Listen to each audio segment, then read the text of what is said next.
अस्सलाम वालेकुम, welcome back video study YouTube channel. तो गाइस आज मैं आपके साथ lecture number 15 MGT 502 organisation behaviour का शेयर करूंगी, क्योंकि ऑलरेडी हमारी ये सीरीज चल रही है। तो टुडे हमारा टॉपिक है, ऑलरेडी आपको पता है हम मोटिवेशंस के बारे में बात करें, तो इसी से रेलिवेंट आगे नेक्स्ट हमारी जो लेक्चर होगा वो लेक्चर नंबर 15 में भी इसी से रेलिवेंट होगा। इसके ये आपको ऑलरेडी मैंने लेक्चर नंबर 14 में भी शेयर किया था। वाई डू वी केयर, हम क्यों केयर कर रहे होते हैं? क्योंकि मोटिवेशंस, एबिलिटीज़ और अपॉर्चुनिटीज़ होती हैं, तो वो तीनों मिलकर एक परफॉर्मेंस के ऊपर वर्क कर रही होती हैं। वर्क मोटिवेशंस क्या होता है? The psychological forces that determine the directions of the person behaviour in an organisation. यहाँ बात की जा रही है कि एक ऑर्गेनाइजेशन के अंदर ये साइकोलॉजिकल इफेक्ट है, फोर्सेस होती हैं जो आपको एक सिमत दे रही होती है कि आपने ऑर्गेनाइजेशन के अंदर कैसा बिहेव शो करना है। बिहेव यहाँ पे ऐसा चाहिए है कि आपने वहाँ पर कैसे काम करना है ताकि उसकी ठीक आउटपुट दे सकें। मेन क्या, पर्सनल लेवल ऑफ एफर्ट्स, वो कितनी कोशिश कर रहे हैं, मतलब वो कितनी जॉब को इनपुट दे रहा है किसी काम को परफॉर्म करने के लिए। And the personal level of persistences, मतलब वो कितनी अंत तक मेहनत कर रहा है किसी भी गोल को अचीव करने के लिए, उसका कौन सा कैसा रिजल्ट आउटपुट उसकी ऑर्गेनाइजेशन को कैसे मिलेगा। अगर तो अच्छी मिली होगी ऑब्वियसली उसे अप्रिसिएशन मिलेगा, बोनस भी मिलेगा और साथ में उसकी पे भी अच्छी होगी, प्रमोशन भी हो सकती है। नेक्स्ट है वर्क मोटिवेशन है। वर्क मोटिवेशन में डायरेक्शंस ऑफ द बिहेवियर होता है। डायरेक्शन ऑफ द बिहेवियर के आपने एक सिमत में काम करना होता है। Which behaviour does a person choose to perform in organisation, कहते हैं ऑर्गेनाइजेशन में कौन सा बिहेव होता है जिसको चूज करके ऑर्गेनाइजेशन की परफॉर्मेंस को इंक्रीज कर सकता है। लेवल ऑफ एफर्ट्स में है, how hard does a person work to perform a chosen behaviour, मतलब पर्सन कौन सा बिहेव चूज करेगा जिसके लिए वो ज़्यादा मेहनत करेगा ताकि उसकी परफॉर्मेंस अच्छी हो। बिहेवियर यहाँ पे फीलिंग्स और इमोशंस है, मतलब उसे पता होगा कि अगर उससे यहाँ पर ओवर टाइम लगा, अगर ज़्यादा मनी चाहिए तो वो ओवर टाइम भी लगाएगा। तो ये यहाँ पे एज ए ऑर्गेनाइजेशन में बिहेवियर की बात होती है। नेक्स्ट है लेवल ऑफ परसिस्टेंस। उसका लेवल ऑफ परसिस्टेंस क्या होना चाहिए? इसमें ये होता है कि पर्सन को जितनी भी हर्डल्स, रुकावटें आ रही होती हैं, वो साबित करने के साथ जो उसने एक चीज़ को चूज़ किया होता है, पाथ चूज़ किया होता है, उसको फुलफिल करता है ताकि वो अपने गोल्स तक पहुंच सके। यहाँ पे वेन फेस विद ऑब्स्टेकल्स, जब उसको हर्डल्स का सामना कर रहा होता है, मतलब रुकावटें वगैरह, रोड ब्लॉक्स होते हैं, मतलब जहाँ से गुजरना है वहाँ पे रास्ते नहीं है, एंड स्टोन वाल्स और पत्थर की दीवार बनी होती है। How hard does person keep trying to perform chosen behaviour successfully, तो कहते हैं फिर इस तरह पर्सन किस तरह कोशिश करेगा कि जो उसने एक साथ ही एक बिहेवियर चूज़ किया उसको सक्सेसफुली कंप्लीट कर सके। इसके बाद है वाई इज मोटिवेशन इम्पोर्टेंट, कहते हैं कि मोटिवेशन इम्पोर्टेंट क्यों है। Important in getting and retaining people, कहते हैं कि इम्पोर्टेंट इसलिए क्योंकि लोग वो इससे हासिल भी कर रहे होते हैं, उससे कुछ रिटेन भी कर रहे होते हैं।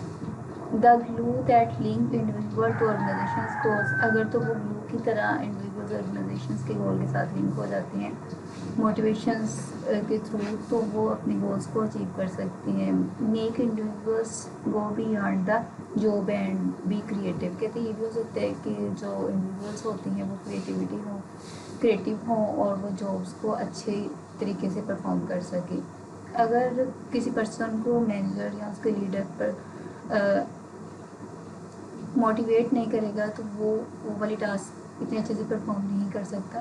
नहीं कि अगर किसी पर्सन को मोटिवेट किया जाए तो वो जो टास्क परफॉर्म नहीं कर सकता वो मुश्किल से मुश्किल टास्क को परफॉर्म कर लेगा, क्योंकि उसे मोटिवेट किया होता है।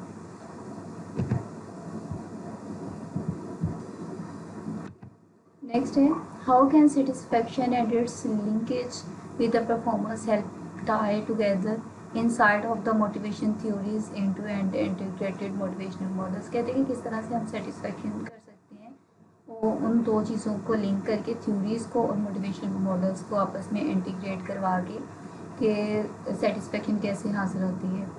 तो यहाँ पर है जॉब सेटिस्फेक्शन है। सबसे पहले कि जॉब की सेटिस्फेक्शन, आप अगर कोई जॉब कर रहे हो, आपको उसकी सिक्योरिटी है कि आपको वहाँ से जॉब से किक आउट नहीं किया जाएगा, तो आप उसके लिए अंत तक मेहनत करोगे और आपको पता होगा कि नेक्स्ट पे आपको प्रमोशन मिलेगी, तो उस काम को आप और अच्छे से करोगे ताकि आपकी प्रमोशन हो। इसके बाद है the degree to which individuals feels positively और नेगेटिवली अबाउट देयर जॉब्स। कहते हैं कि जो जॉब की सेटिस्फेक्शन है इसमें दो तरह की लोगों की फीलिंग होती है। एक ये कि वो सोच रहे होते हैं कि जॉब से उन्हें पॉजिटिव और नेगेटिव दोनों इम्पैक्ट का सामना हो। अब कहते हैं कि जॉब की सेटिस्फेक्शन कैन बी एसर्ट्स किस तरह से हासिल होती है by managerial observation and interpretation. Manager उसकी ऑब्जर्वेशन कर रहा होता है और इंटरप्रेशन में उनकी कम्युनिकेशन कर रहा होता है।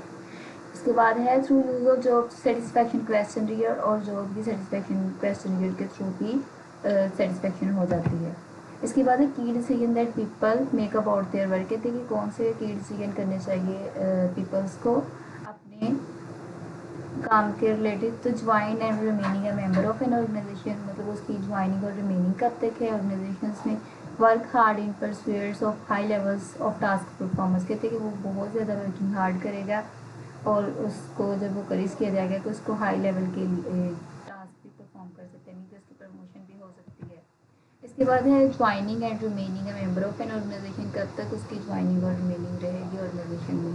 Concern attendance and longevity at work, जब तक वो अपने काम से कंसर्न रखेगा और तब तक वो क्या होगा ऑर्गेनाइजेशंस में रह सकता है। Dissatisfied worker are more likely that satisfied worker to be absent and to quite their jobs. कहते हैं कि डिससेटिस्फाइड जो वर्कर्स होते हैं वो ज़्यादा ये पसंद करते हैं सेटिस्फाइड वर्कर से कि वो ज़्यादा एब्सेंट होते हैं और वो जॉब भी छोड़ देते हैं, क्योंकि वो वर्क के डिससेटिस्फेक्शन की बहुत सी वजूहत होती हैं। या तो ऑर्गेनाइजेशन के वो जो इन्वायरमेंट होता है उसमें कॉन्फ्लिक्ट वगैरह होंगे तो वो उसमें एडजस्ट नहीं हो पाएंगे, इस तरह की प्रॉब्लम्स भी आती हैं। Working hard in pursuit of high levels of task performance. अब इसमें कहते हैं कि कौन कौन सी चीज़ें होती हैं जो high level of task performance के लिए वर्क हार्ड करने पे करेज कर रही होती है एम्प्लॉयज़ को। Concern the relationship between job satisfaction and performance. उनकी जॉब सेटिस्फेक्शन से मतलब वो अपनी जॉब में सिक्योरिटी फील करते हैं और उनकी परफॉर्मेंस भी अच्छी होती है। अल्टरनेटिव पॉइंट ऑफ व्यूज़ हैं इसमें। सेटिस्फेक्शन कॉजेज परफॉर्मेंस, और सेटिस्फेक्शन क्या करती है, ऑब्वियसली अगर वो मुतमिन होंगे तो अपनी उनकी परफॉर्मेंस भी हाई होगी। परफॉर्मेंस कॉजेज सेटिस्फेक्शन, और परफॉर्मेंस अगर अच्छी होगी तो उनकी सेटिस्फेक्शन भी अच्छी होगी। रिवॉर्ड्स कॉजेज बहुत परफॉर्मेंस एंड सेटिस्फेक्शन। अगर तो उन्हें रिवॉर्ड मिल रहा है हर अच्छी जॉब के ऊपर, टास्क के ऊपर, वो करीज एक रिवॉर्ड एज लाइक करीज होता है, तो वो उनकी परफॉर्मेंस और सेटिस्फेक्शन दोनों अच्छी होंगी। इसके बाद है an integrated model of individual motivation to work. कहते हैं कि इंडिविजुअल किस तरह खुद को मोटिवेट कर रहा होता है वर्क से रेलिवेंट। तो यहाँ सबसे पहले मोटिवेशंस है, जिसमें क्या है इंडिविजुअल के एट्रीब्यूट्स होते हैं, उसकी वर्क एफर्ट और नीड्स होती हैं। मतलब अगर किसी को हाई टास्क परफॉर्म करने और प्रमोशन की ज़रूरत होती है तो वो क्या करेगा, ज़्यादा हार्ड वर्क जब अच्छे से वो काम करेगा, ऑर्गेनाइजेशन की सपोर्ट भी होगी, उसकी परफॉर्मेंस के ऊपर ये सारी चीज़ें बहुत ज़्यादा अफेक्ट कर रही होंगी, अच्छी परफॉर्मेंस होगी। Amount and the schedule of contingent experience और रिवॉर्ड्स आप उसे मिलेंगे। नेट अमाउंट ऑफ वॉलनेट इंट्रांसिक रिवॉर्ड्स मिलेंगे और एक वेटी कंपेरिजन होगा और उससे क्या होगी, जॉब की सेटिस्फेक्शन होगी। इस तरह की मॉडल अक्सर आ जाते हैं, उनमें से कुछ मिसिंग होता है, वहाँ पे आपने राइट डाउन करना होता है। स्ट्रेटजी फॉर मोटिवेटिंग एम्प्लॉयज़ है, इसमें स्ट्रेटजी कहते हैं कौन सी अप्लाई करनी चाहिए ताकि जो एम्प्लॉय हैं उनको मोटिवेट किया जाए। बिहेवियर मॉडिफिकेशन और जॉब डिज़ाइन है, मतलब उनके बिहेवियर को कैसे चेंज करना और जॉब डिज़ाइन के लिए वो चूज़ करना होता है मैनेजर लीडर ने। यहाँ पे जॉब डिज़ाइन स्ट्रेटजी में क्या होता है, सबसे पहले जॉब रोटेशन है। Expose employees to variety of task as से move from one job to another. कहते हैं कि इस तरह अगर हम जॉब को डिज़ाइन इस तरह करेंगे, इस तरह की स्ट्रेटजी बनाएंगे कि एक एम्प्लॉय है अगर वो एक टास्क कंप्लीट करता है देन वो सेकंड थर्ड फोर्थ इस तरह सो एंड सो फोर्थ जाता है, तो उसकी वो जो जॉब परफॉर्मेंस होगी वो हाई होगी, वो एक काम से बोर भी नहीं होगा। इसके बाद जॉब इनलार्जमेंट है, जिसमें क्या होता है, teachers employ new task in their present job. कहते हैं कि जॉब इनलार्जमेंट में ये होता है कि हम एम्प्लॉय को टीच कर रहे होते हैं, सिखा रहे होते हैं कि वो अभी न्यू टास्क को कैसे परफॉर्म करना है, अभी रिसेंटली जो उसकी प्रेजेंट जॉब चल रही होती है उसी में। जॉब में एनरिचमेंट है, जिसमें क्या होता है, gives employees more control and authority in their present job. कहते हैं कि इंट्रीचमेंट में ये होता है कि एम्प्लॉयज़ को ज़्यादा कंट्रोल और अथॉरिटी दी जाती है उसकी जो ऑलरेडी उसकी जो पोस्ट होती है अलॉन्ग विद एडिशनल टास्क, और उसको कुछ एक्स्ट्रा टास्क दी जाती हैं ताकि उसकी यहाँ पर ऐसे जो जॉब डिज़ाइन स्ट्रेटजी बनाई जा रही गोल सच ऑर्गेनाइजेशन के गोल्स को अचीव करना होता है, उसकी परफॉर्मेंस को हाई करना होता है। जब परफॉर्मेंस की ऑर्गेनाइजेशन की परफॉर्मेंस हाई होगी तो डेफिनेटली उसका जो बेनिफिट होगा वो एम्प्लॉयज़ को भी होगा रिवॉर्ड और प्रमोशन की शक्ल में। फ्लेक्सिबल शेड्यूलिंग स्ट्रेटजीज़ में क्या कहते हैं, फ्लेक्सिबल टाइमिंग उन्हें दी जानी चाहिए ताकि वो रिलैक्स भी कर सके। कम्प्लेक्स वर्क वीक भी होना चाहिए जिसमें काम थोड़ा सा कम्प्रेस थोड़ा सा टास्क कम दी जाए। जॉब शेयरिंग होनी चाहिए, एक से दूसरे जॉब शेयर कर सके। टेली कम्युनिकेटिंग होनी चाहिए। इसके बाद इंपॉर्टेंस ऑफ मोटिवेशनल स्ट्रेटजी है जिसमें फोस्टर एम्प्लॉय लॉयल्टी है। एम्प्लॉय की लॉयल्टी ज़्यादा अच्छी होनी चाहिए। बूस्ट प्रोडक्टिविटी, जिससे प्रोडक्टिविटी ज़्यादा होगी, मीन के जो वो वर्क कर रहे हैं उसमें उनको उनकी परफॉर्मेंस अच्छी होगी। ज़्यादा से ज़्यादा वो चीज़ को प्रोडक्ट जो काम टास्क कर रहे हैं उसको ज़्यादा से ज़्यादा अच्छे से करेंगे। Effect are relationship with in the organisation, जितने भी रिलेशनशिप है ऑर्गेनाइजेशन में अफेक्टिव होने चाहिए, मतलब कोई भी कॉन्फ्लिक्ट वगैरह नहीं होना चाहिए। इन्फ्लुएंसेस प्रमोशंस, उनकी प्रमोशंस की जाए एम्प्लॉयज़ की, उनको पे अच्छी दी जाए, जो को डिज़ाइन किया जाए, उनकी ट्रेनिंग की जाए एंड रिपोर्टिंग रिलेशनशिप। तो इससे क्या होती है, ये बहुत ज़्यादा इंपॉर्टेंट स्ट्रेटजी है जिससे ऑर्गेनाइजेशन की ऑल ओवर जो होती है परफॉर्मेंस वो भी हाई होती है और वर्कर्स भी अच्छे से काम कर रहे होते हैं। परफॉर्मेंस फार्मूला है जिसमें ये एमसीक्यू शॉर्ट क्वेश्चन में आ जाता है और एमसीक्यू में पूछा जा रहा होता है। Performance formula, performance is equal F ability multiply motivation multiply opportunities से ये परफॉर्मेंस फार्मूला है। एबिलिटी क्या होती है, individual knowledge skills and ability to accomplish task, जिसमें एक इंडिविजुअल उसकी काबिलियत, उसका जो भी वो जानता है, उसकी महारत है और एक टास्क कैसे कंप्लीट करना वो सब जान रहा होता है। मोटिवेशन में क्या था, level of individual energy for the task, मतलब उसको जैसे मोटिवेट किया जाएगा वो एक टास्क को कितनी देर में कंप्लीट कर सकेगा। अपॉर्चुनिटीज़ है, राइट परफॉर्मेंस अपॉर्चुनिटीज़, मतलब जो उसे अपॉर्चुनिटी मिली है उसको ठीक वे में इसका इस्तेमाल करें। इसके बाद individuals and situation factors affecting motivations and their performance है। कहते हैं कि इंडिविजुअल्स की सिचुएशन और फैक्टर किस तरह से मोटिवेट हो रहे होते हैं और किस तरह से उनकी परफॉर्मेंस होती है। सबसे पहले है डिमांड मेड ऑन एम्प्लॉयज़ कि सबसे पहले डिमांड मेड ऑन एम्प्लॉयज़ होती है जिसमें क्या होते हैं, उनकी एबिलिटी, उनकी commitment, feedback, complex tolerance, situational constants भी होती हैं, स्पेसिफाइड गोल्स भी होते हैं जो उनको दिए जाते हैं कि उनको उसको अचीव करना है। उनकी अटेंशन बहुत ज़्यादा ज़रूरी होती है किसी भी गोल को अचीव करने के लिए। एफर्ट मस्ट ज़रूरी है क्योंकि वो हार्ड वर्किंग करेंगे तभी, और परसिस्टेंस भी बहुत इंपॉर्टेंट है। ये तीनों चीज़ें बहुत इंपॉर्टेंट ताकि उनकी परफॉर्मेंस हाई हो सके। इसके बाद है मैनेजमेंट बाय ऑब्जेक्टिव है। मैनेजमेंट बाय ऑब्जेक्टिव इंपॉर्टेंट है फॉर शॉर्ट और एमसीक्यूज़ के लिए। And elaborate systematic on one programme design to facilitate goal establishment, goal accomplishment and employ development. कहते हैं कि ये एलेबरेट कर रहा होता है, ऐसा सिस्टमेटिक ऑन गोइंग प्रोग्राम होता है जिसको डिज़ाइन किया जा रहा होता है ताकि गोल्स को अचीव किया जा सके और ताकि एम्प्लॉय की भी क्या है डेवलपमेंट हो, उसको भी प्रमोशन हो सके। The procedure of management by objective में क्या होता है, the procedure of MBO management by objective है the superior meets with the subordinate. इसमें क्या होता है, जो सुपरवाइजर ऊपर हाई पोस्ट पे होते हैं वो अपने सबॉर्डिनेट से मिल रहे होते हैं to develop and agree on subordinate objective, ताकि वो सबॉर्डिनेट के जो ऑब्जेक्टिव मकासद है उनसे एग्री हो सकें।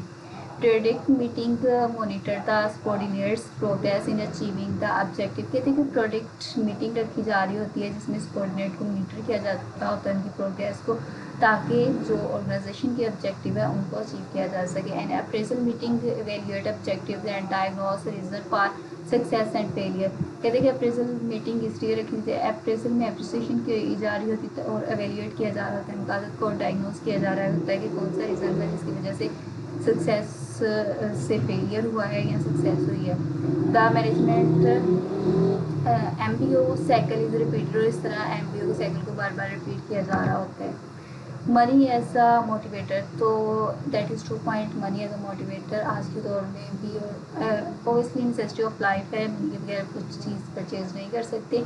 According to the Maslow and Alderfer, they should prove especially motivational to people who have strong lower level needs। lower level need में basic needs जिसमें hungry होते हैं लोग, उनकी थ्रस्ट को कंप्लीट किया जाता है। तो ये बहुत ज़्यादा, अगर किसी के पास जॉब नहीं है तो स्टार्टिंग में उसके फाइनेंशियली तौर पर वो बहुत ज़्यादा वीक है। अगर उनको जॉब दी जाए और साथ में अच्छी पेमेंट दी जाए उनकी वर्किंग के अकॉर्डिंग, तो फिर वो अच्छे से काम करेंगे। कहते हैं pay has this capacity to fulfil a variety of needs. कहते हैं कि अगर हम पे करेंगे तो उनकी जो वैरायटी ऑफ नीड्स है वो फुलफिल होगी। Then it should be have a good potential as a motivator, तो वो एक अच्छे गुड और मोटिवेटर होंगे और जॉब को अच्छी तरह परफॉर्मेंस कर सकेंगे, मतलब उन्हें एक लाइफ का मकसद मिल जाएगा अकॉर्डिंग टू मोस्टली और एल्ड पर के according. The role of money है, मनी का अब क्या किरदार होता है। The value their services and place high value on them.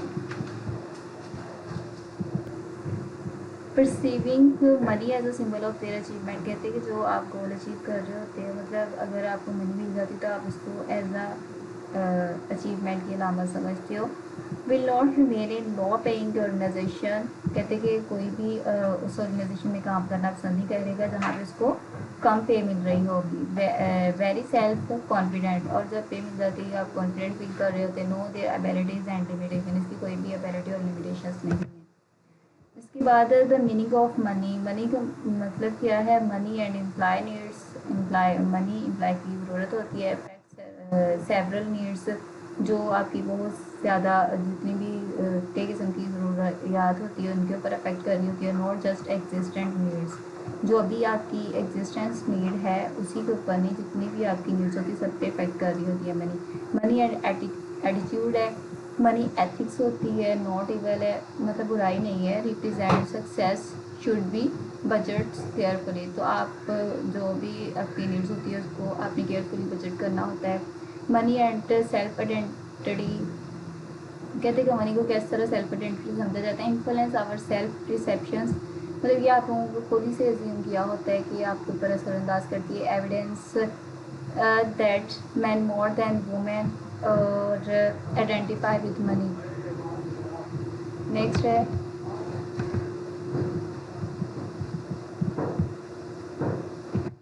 Next है बेसिक मोटिवेशन कॉन्सेप्ट क्या है, जिसमें हुई व्हेन समवन सेज, जब कोई कहता है it is not that money, जब वो ये कह रहा होता है मनी कुछ नहीं है, इट्स द प्रिंसिपल, तो वो सच में इट इज़ द मनी, तो वो कह रहे कि बात मनी की कर रहे होते हैं।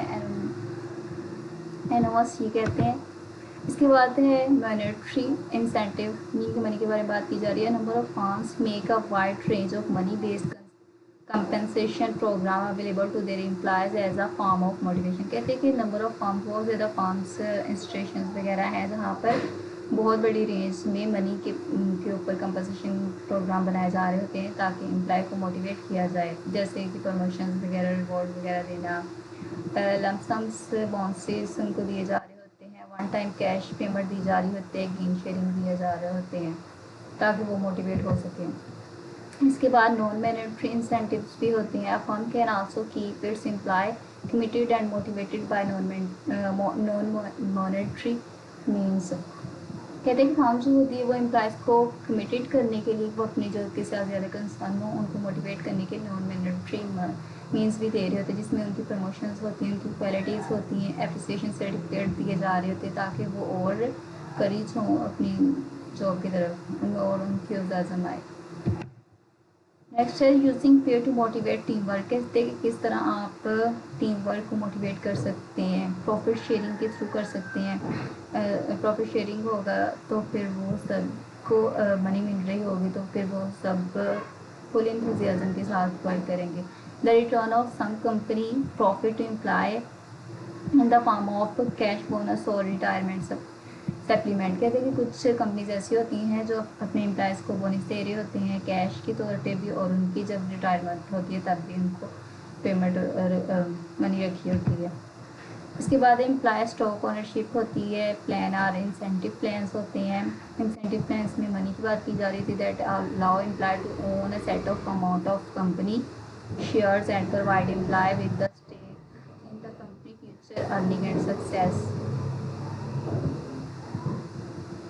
कहते हैं कि जिस तरह के स्टॉक ओनरशिप पर प्लान्स बनाए जाते हैं जिनमें इंसेंटिव प्लान्स रखे जाते हैं ताकि एम्प्लॉय को इजाज़त दी जाए कि वो अपने ओन जो उनकी अमाउंट है वो कंपनी के साथ शेयर करे, ताकि जो भी प्रोवाइड एम्प्लॉय करेगा money with the stake in the company future earning and success, तो वो जो भी कंपनी फ्यूचर में कोई भी अर्निंग करेगी या सक्सेस होगी तो उन्हें उसमें से शेयरिंग मिलेगी। इसके बाद गेन शेयरिंग है group pay incentive plans based on the productivity और performance improvement over which the work force has some control. कहते हैं कि गेन शेयरिंग में ये होता है कि ग्रुप कुछ होते हैं जो इंसेंटिव प्लान्स कर रहे होते हैं बेस्ड ऑन प्रोडक्टिविटी, मतलब कोई भी प्रोडक्ट किसी प्रोजेक्ट के ऊपर उन्होंने इंसेंटिव अपनी किसी भी कंपनी को दिए परफॉर्मेंस इम्प्रूवमेंट के ऊपर, over which the work force है सम कंट्रोल, ताकि वर्क फोर्स को अपने कंट्रोल में रख सकें। इसके बाद person as a economist accept ratio time effort commitment होती है इसमें, और what in it for me, आपके लिए क्या होगा, कैलकुलेशंस आप करेंगे, कॉन्शियस होंगे, सब कॉन्शियस होंगे, सेल्फ इमेज एंड कंपैरिजन कर रहे होंगे। फेयरनेस में क्या होता है, इक्विटेबिलिटी होती है, सोशल और इकोनॉमिक एक्सचेंज होता है, इंटरेक्ट रिवॉर्ड्स पे ऑफ अदर्स, जज व्हाट इज़ फेयर अनफेयर, मतलब आप उसमें क्या इंसाफ हो रहा है क्या इंसाफी और सब उसको चेक करते होते हैं। Satisfaction it each part achieve a balance, relative equality होती है, इक्विटी होती है, इक्वलिटी। कहते हैं कि सेटिस्फेक्शन बहुत ज़्यादा इंपॉर्टेंट होती है ताकि आपको जब अचीवमेंट होती है तो आपकी जो भी शेयर आपने किया होता है उसका आपको प्रॉफिट हो रहा होता है। Ecological extension to neutral economic model है जिसमें क्या होता है, constructing the value and the importance of input output है। कहते हैं कि जब constructing the value of important आपके लिए इनपुट और आउटपुट होते हैं, क्योंकि आप इनपुट देंगे देन आउटपुट मिलेगी। सोशल और साइकोलॉजिकल इंडिविजुअल्स और ग्रुप के सब चीज़ें इंपॉर्टेंट होती है इसमें इकोनॉमिक्स में। टोटल क्वालिटी मैनेजमेंट में क्या होता है कि इंपॉर्टेंट है शॉर्ट और एमसीक्यूज के लिए systematic attempt to achieve continuous improvement in the quality of an organisation product and और सर्विसेज। कहते हैं कि ऐसा सिस्टमेटिक अटैम्प्ट की जाती है, कोशिश की जा रही होती है ताकि इम्पोर्टेंट जो अचीवमेंट है ऑर्गेनाइजेशन की जो भी प्रोडक्ट है उसकी क्वालिटी भी अच्छी हो और जो वो सर्विसेज दे रहे हैं उसमें भी इम्प्रूवमेंट आ रही हो।